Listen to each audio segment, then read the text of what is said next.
À Ouagadougou, un ressortissant étranger porteur d'une mallette contenant 5 milliards de francs CFA a été arrêté. 5 milliards, assez pour acheter des consciences, pas pour bâtir des écoles, devait tuiler un renversement discret et tester la loyauté de soldats ciblés. Le dispositif a pourtant calé face à des officiers qui ont préféré leur serment et la chaîne de commandement, resserrant les rangs autour d'Ibrahim Traoré et signifiant que l'argent ne suffirait pas. Alors, que révèle vraiment cette tentative d'échouer sur le Burkina Faso, ses fragilités exposées et ceux qui le veulent à genoux plutôt qu'à l'équilibre? L'arrestation de cet agent n'est pas un simple fait divers. Elle expose un nœud d'intérêt où se croisent argent, influence et survie politique. Ce qui est en jeu dépasse la seule sécurité du Burkina Faso. C'est la capacité d'un État africain à reprendre le contrôle de ses décisions sans qu'une main étrangère ne tire les fils. Ibrahim Traoré l'a compris. Chaque conspiration déjouée renforce sa position, mais accroît aussi la pression des réseaux qui veulent son départ. Derrière la valise de 5 milliards, il y a une lutte symbolique, celle entre un projet d'indépendance et l'ordre ancien qui prospérait sur la dépendance. Si cette affaire fascine autant, c'est qu'elle met à nu le véritable test de souveraineté. Un pays peut-il rester maître de son destin quand le prix de la trahison se compte en milliards? C'est cette question que l'enquête à venir devra éclairer. Dès les premiers jours de novembre 2024, les services de sécurité du Burkina Faso ont intercepté des signaux inhabituels. Transferts financiers anormaux, réunions discrètes et communications cryptées autour d'un prétendu investisseur étranger. La PIRFLB du Burkina, unité chargée de la surveillance économique, a alors monté une opération de filature. Les chiffres parlent d'eux-mêmes. 5 milliards de francs CFA, 3 intermédiaires civils, 2 officiers approchés. Ces données ont révélé un schéma précis, l'achat planifié d'une allégeance militaire en vue d'un coup d'État. C'est dans ce contexte que le nom d'Ibrahim Traoré est réapparu au centre du dispositif, non pas comme une cible isolée, mais comme le symbole d'un changement de paradigme. Depuis 2022, le capitaine devenu chef d'État a entrepris de réduire la dépendance stratégique envers Paris. Renégociation des contrats miniers, réorientation de la formation des officiers, coopération accrue avec les pays sahéliens.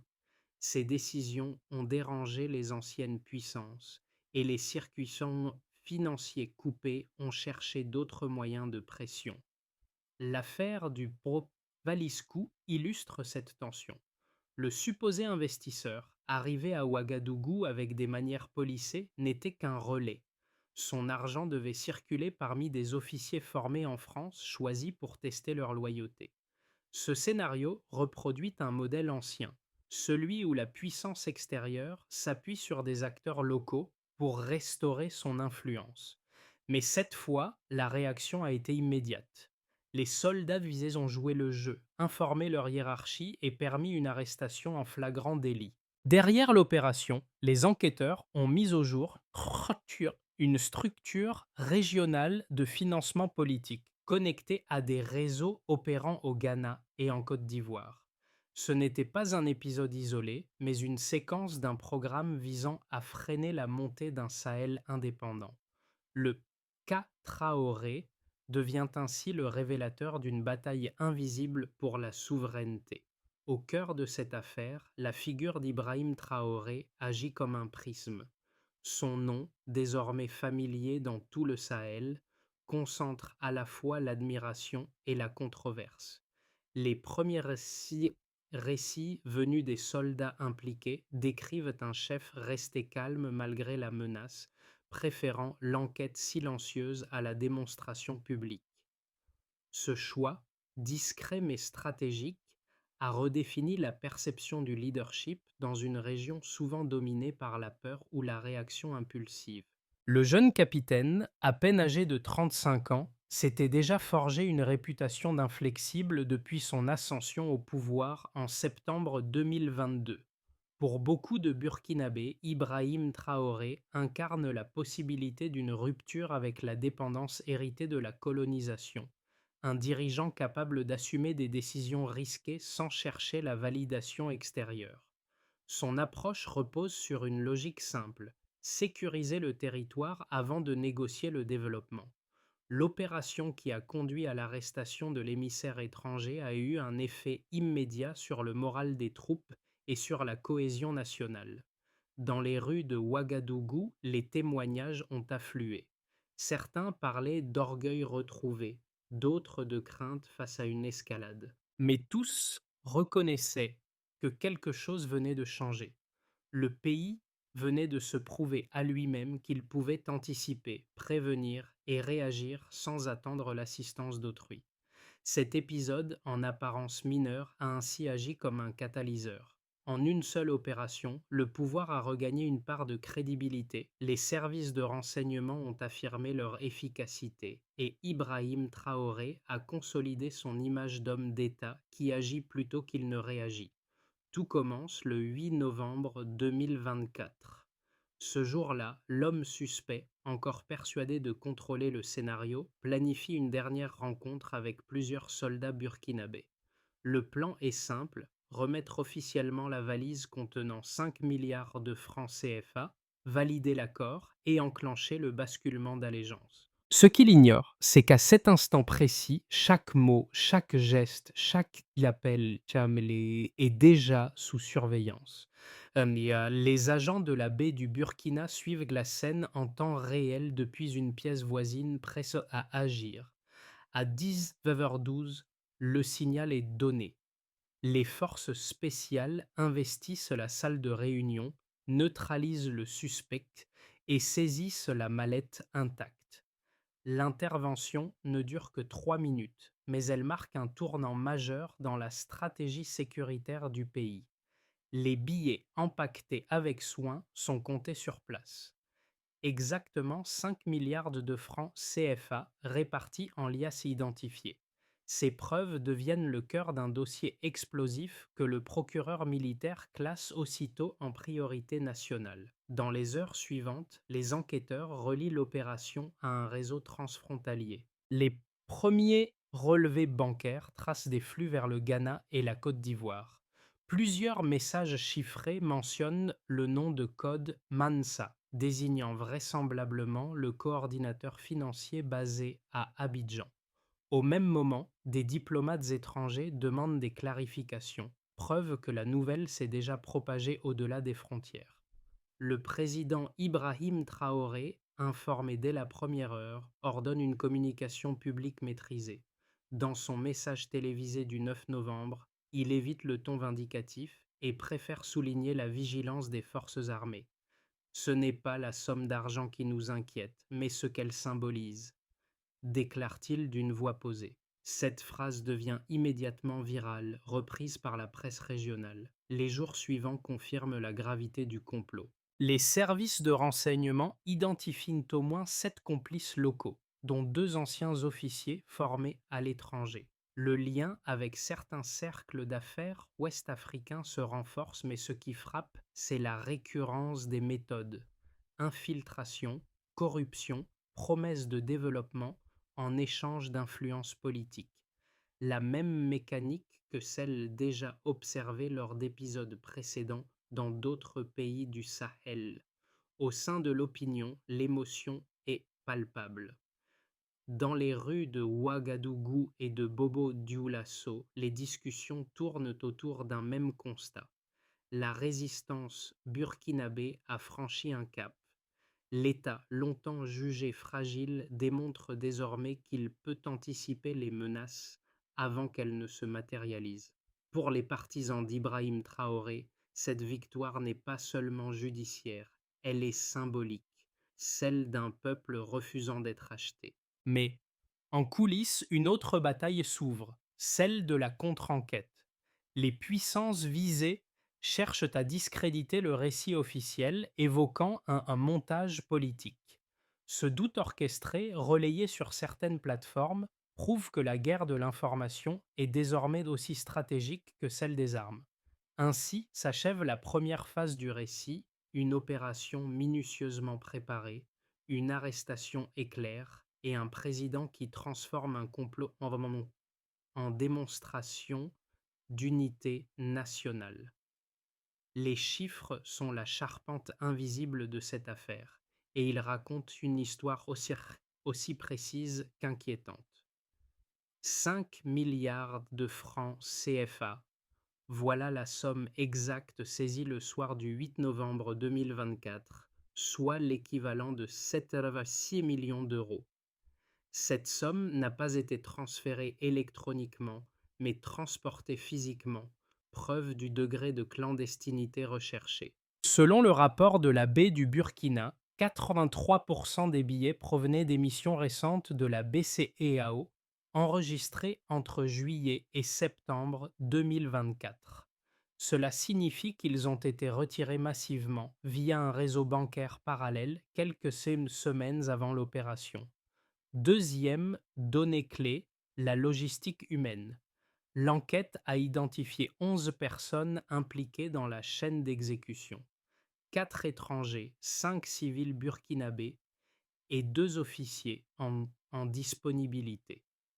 Chacun a perçu une avance comprise entre 2 et 8 millions de francs CFA, un montant dérisoire comparé à la somme globale, mais suffisant pour acheter la complicité nécessaire à l'acheminement et à la dissimulation.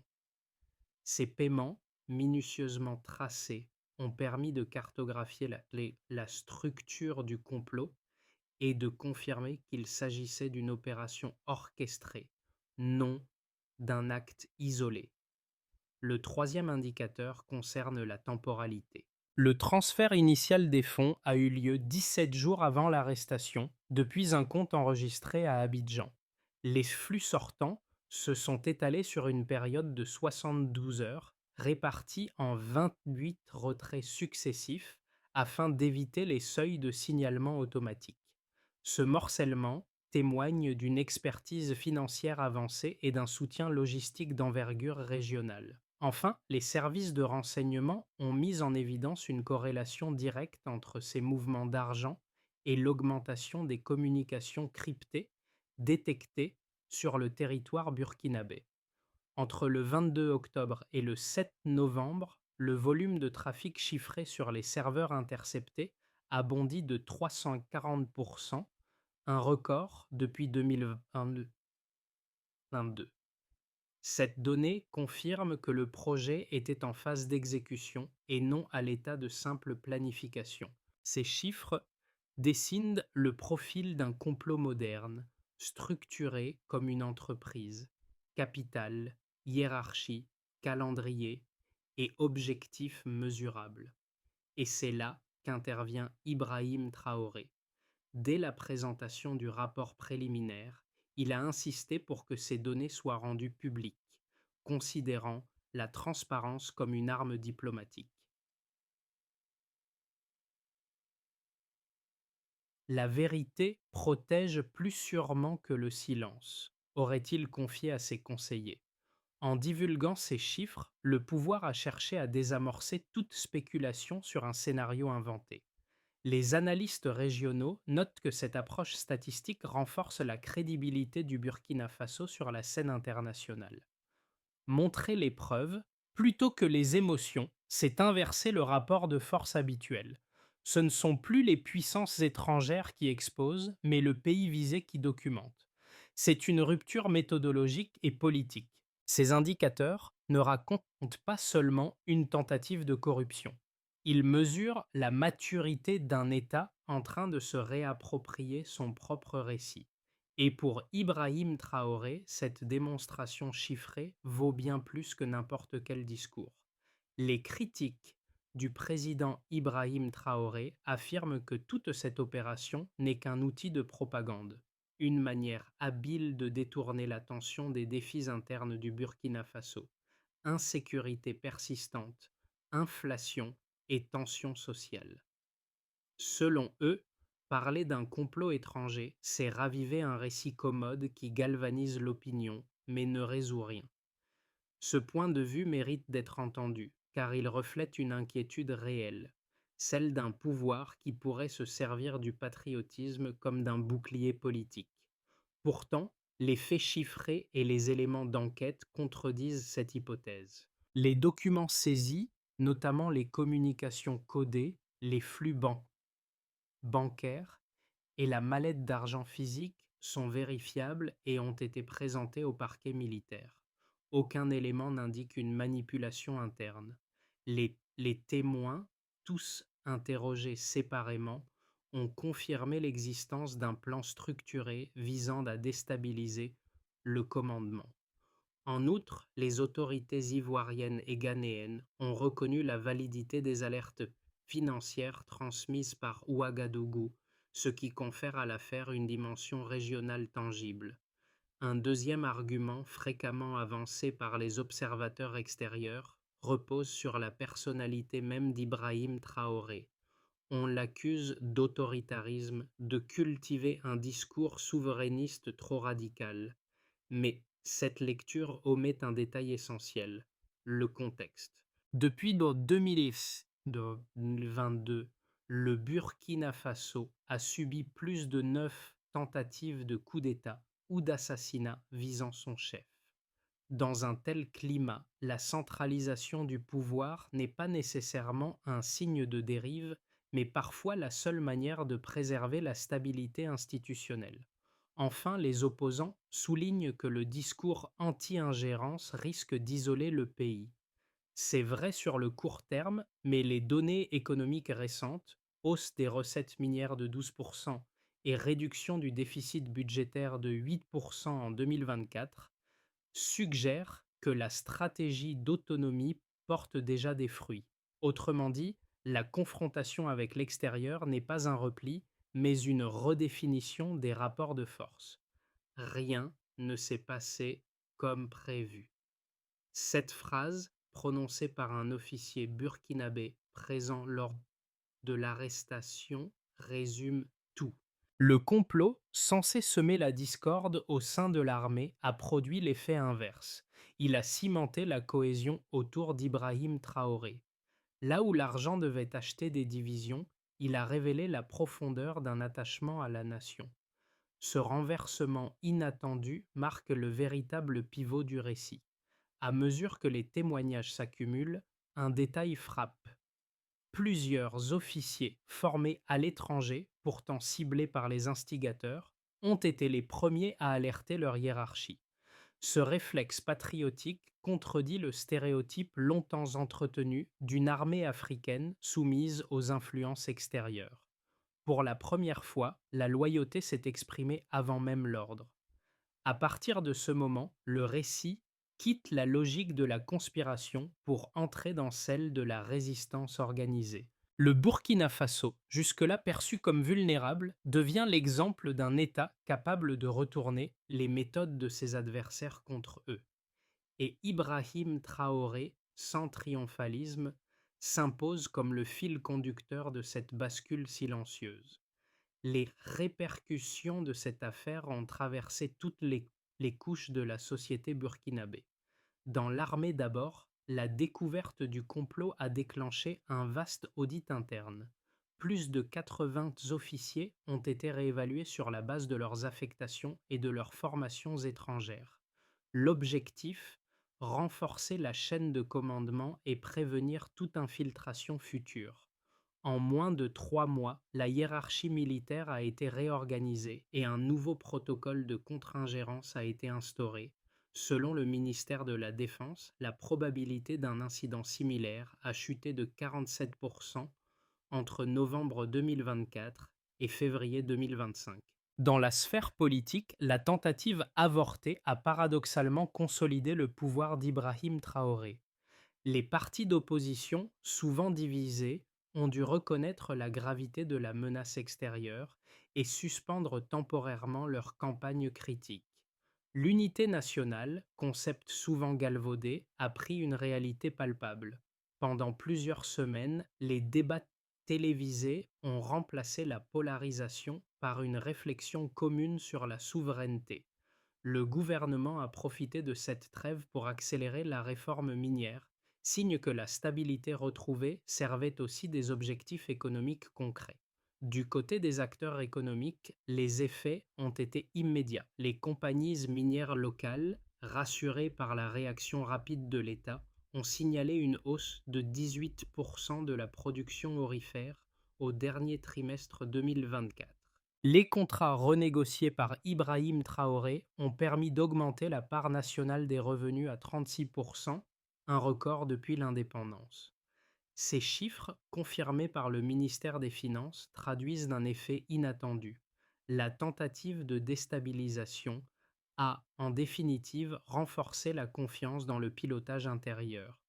Pour la population civile, cette séquence a eu un double impact. D'un côté, elle a ravivé la vigilance collective, les citoyens ont pris conscience que la sécurité nationale ne se limite pas aux armes, mais commence par la loyauté. De l'autre, elle a ranimé la fierté patriotique. Dans les marchés, les cafés, les universités, le nom d'Ibrahim Traoré revenait comme symbole de résistance, parfois même d'espérance. Les sondages menés fin décembre 2024 indiquaient que 62% des habitants considéraient que le pays allait dans la bonne direction, un bond de 15 points par rapport au trimestre précédent. Enfin, sur le plan régional, le message a résonné au-delà des frontières. Le Mali et le Niger, confrontés à des ingérences similaires, ont publiquement salué la fermeté du Burkina Faso. Les chancelleries occidentales, elles, ont gardé le silence, signe que l'opération avait touché un point sensible. Au total, l'échec de ce complot n'a pas seulement sauvé un gouvernement, il a transformé une crise en matrice politique. Le Burkina Faso est devenu le miroir d'une Afrique qui, sous pression, commence à inventer ses propres antidotes. Et au centre de cette mutation, Ibrahim Traoré reste la figure d'équilibre entre défiance et reconstruction. 6 mois après la tentative de déstabilisation, 3 trajectoires principales se dessinent pour le Burkina Faso sous la présidence d'Ibrahim Traoré. Chacune dépend d'un équilibre fragile entre la sécurité, la diplomatie et la confiance populaire. Voici le premier scénario. Bassé. La consolidation prudente. Le pays poursuit la ligne actuelle. Renforcement des institutions sécuritaires, coopération régionale avec le Niger et le Mali, maintien d'une diplomatie de neutralité active. Les indicateurs économiques se stabilisent autour d'une croissance de 3,8%, portée par les exportations minières. Le régime continue d'incarner une souveraineté vigilante, sans confrontation directe. Les risques demeurent isolement international, déficit technologique et dépendance logistique vis-à-vis de nouveaux partenaires. Le deuxième scénario présente optimiste, l'autonomie maîtrisée. Si les réformes engagées par Ibrahim Traoré se poursuivent, notamment la réaffectation des revenus aurifères et la décentralisation militaire, le pays pourrait atteindre une croissance de 5,5% d'ici fin 2025. Cette dynamique favoriserait un retour progressif des investisseurs africains attirés par la stabilité interne. La réussite de ce modèle renforcerait le poids politique du Burkina Faso au sein de l'Alliance des États du Sahel, AES, et inspirerait d'autres nations à suivre une voie d'émancipation pacifique. Mais ce scénario suppose une discipline budgétaire stricte et la maîtrise des tensions sociales. Enfin, le troisième scénario évoque pessimiste, le retour de la pression externe. Dans cette hypothèse, les acteurs déstabilisateurs reprennent l'initiative. Une série d'attaques coordonnées ou de campagnes médiatiques pourrait éroder la confiance du public. Les sanctions financières, voire des restrictions sur les exportations d'or, fragiliseraient l'économie nationale. Les tensions civiles, couplées à la fatigue militaire, ouvriraient un espace pour les influences étrangères et pour une crise politique interne. Ce scénario, que le pouvoir cherche activement à éviter, représente le test ultime de la résilience institutionnelle. Entre ces chemins, Ibrahim Traoré se trouve là, à la croisée des stratégies. Son pari consiste à transformer chaque menace en levier, chaque sanction en preuve d'autonomie. La période à venir, qu'elle soit de 6 ou 12 mois, déterminera si cette résistance deviendra un modèle durable ou un sursaut passager. Au-delà des chiffres et des stratégies, ce sont les visages qui racontent le mieux cette histoire. Dans les villages proches des zones frontalières, les habitants décrivent une atmosphère nouvelle, moins de peur, davantage de vigilance partagée. On se parle plus, on se prévient plus vite, confie un agriculteur du Nord. Ce simple réflexe collectif illustre la mutation silencieuse d'une société longtemps dépendante des institutions vers une sécurité communautaire. Pour les familles des soldats impliqués, la fierté s'est mêlée à l'inquiétude. Voir un fils refuser un pot de vin ou dénoncer une approche suspecte n'est pas un acte ordinaire dans un pays où la précarité rend chaque billet tentant. Pourtant, ces gestes individuels ont réaffirmé une valeur essentielle.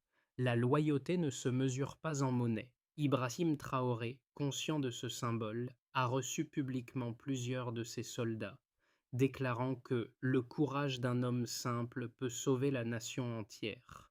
Dans les universités, les étudiants débattent du sens de cette résistance. Certains y voient la naissance d'un patriotisme pragmatique, moins idéologique, plus lucide. D'autres craignent qu'un excès de ferveur n'étouffe la critique. Mais tous reconnaissent que quelque chose s'est déplacé. La confiance, jusque-là fragile, commence à se reconstruire. Ce regain d'identité ne gomme pas la dureté du quotidien, l'insécurité, la pauvreté, la fatigue politique, mais il redonne un horizon. Pour la première fois depuis longtemps, le mot Burkina semble à nouveau synonyme de dignité. Et au centre de cette résonance collective, le nom d'Ibrahim Traoré agit comme un rappel. La souveraineté n'est pas une posture, c'est une discipline partagée. La crise déjouée a offert au Burkina Faso un diagnostic lucide. Pour survivre, il faut consolider la souveraineté par des mécanismes mesurables. Ibrahim Traoré a présenté une feuille de route articulée autour de 5 axes précis. Premier axe, sécuriser l'état de l'intérieur. Les forces de défense doivent être autonomes dans la formation, l'équipement et le renseignement. Un programme baptisé Sentinelle 2030 prévoit la création d'une académie militaire nationale financée sur fonds propres et la réduction des stages à l'étranger à moins de 25% des effectifs. Deuxième axe, protéger les ressources. Une réforme du code minier impose désormais la traçabilité complète des revenus aurifères avec publication trimestrielle des chiffres. L'objectif est clair, empêcher que l'or du pays finance sa propre déstabilisation. Troisième axe, renforcer la diplomatie intra-africaine. Traoré mise sur l'Alliance des États du Sahel, AES, comme plateforme économique et militaire alternative.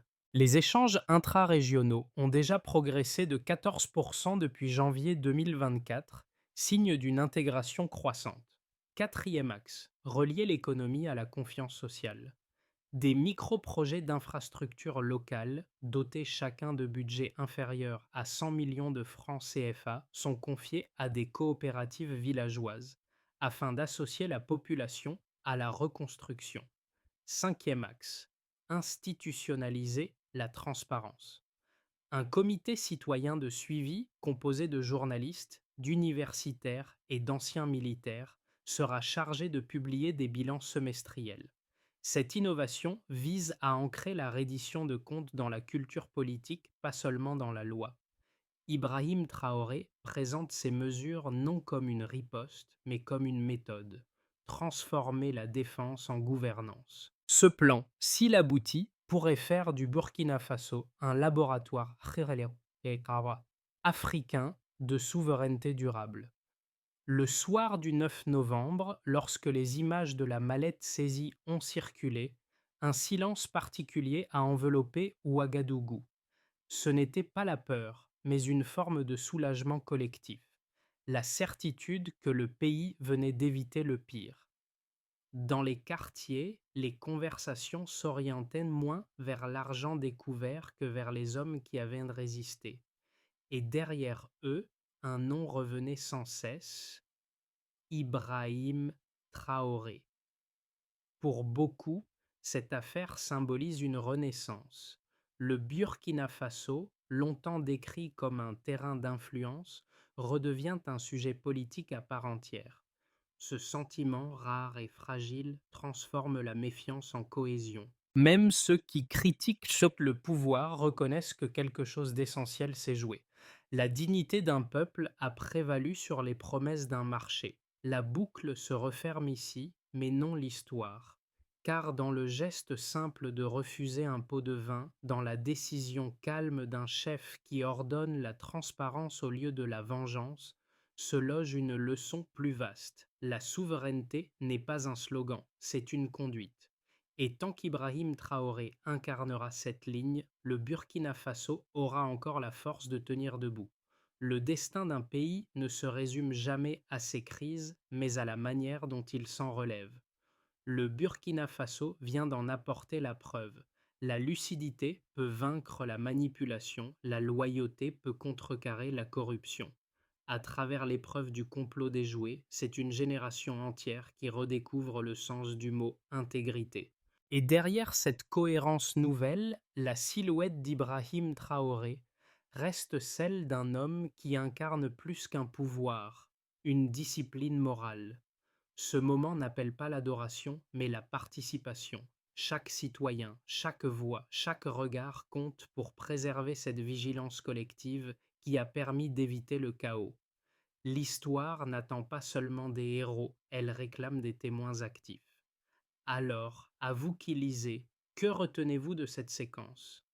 Croyez-vous qu'une Afrique souveraine puisse réellement s'écrire depuis Ouagadougou dans la patience, la rigueur et la fierté tranquille?